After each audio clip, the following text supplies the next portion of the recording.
Hello teachers, this is another video to help you get set up and get started in your Observer tab. So Carrie was gracious enough to share her information with me so you can see what it looks like from a teacher perspective. So there's two tasks that you need to complete in Observer tab.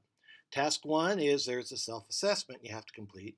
Task two is setting up your professional growth goals in Observer tab. So here's a quick little screencast video to show you how to log in. So I've typed in Carrie's information right here so I can log in as Carrie. We are signing in. Maybe. There we go. So this is what your screen should look like once you're in. Okay. You have a goal tab zone right here. Sometimes you'll have other zones and things here. Once we've got some of your evaluations in there, you'll be able to view those over here.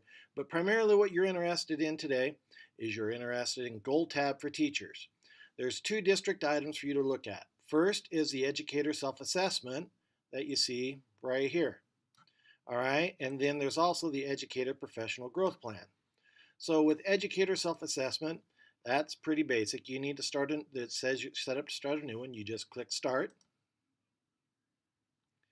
And it's setting it up. Here's how to use your self-assessment tool. There's instructions.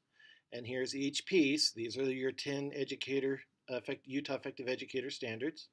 And you're evaluating yourself on where you are on those standards. So standard one, learner development, you open it up and you determine how you feel you rate here. If you're like, I don't know, how do I rate? I don't know what I look like.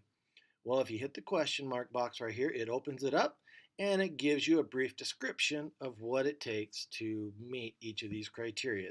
You can review it and select the one that you want. Now, a little secret I've learned the hard way, after you complete a section, save the observation right here. And the reason why is if you leave it open for too long, say you start it and you get interrupted, not like that ever happens for us.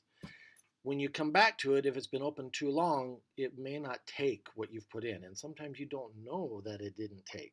So before you get up and walk away from your computer, always, always, always hit save observation here, which will save what's in the box, or hit save all data up here. There's also a save all data down below.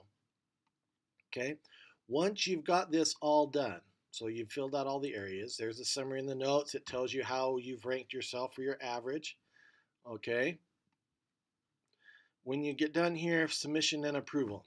Submit to administrator, add your notes and comments. Submit. Boom.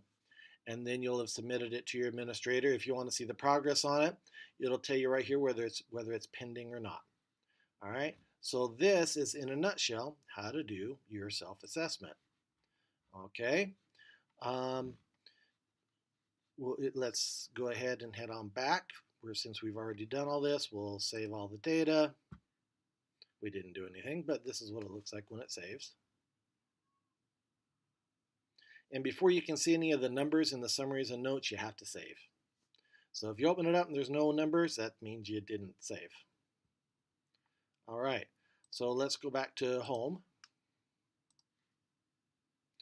All right, so now it's showing that her self-assessment is in progress. And if she wants to, she can go back in and edit it now. But you saw that I didn't do anything. So here's what professional growth plan goals look like. You need to start a new one. It tells you how to create to your goals. Okay, so it gives you your instructions on what to do here. So you have a chance to review the self-assessment that you just completed. And then you can create, edit a report.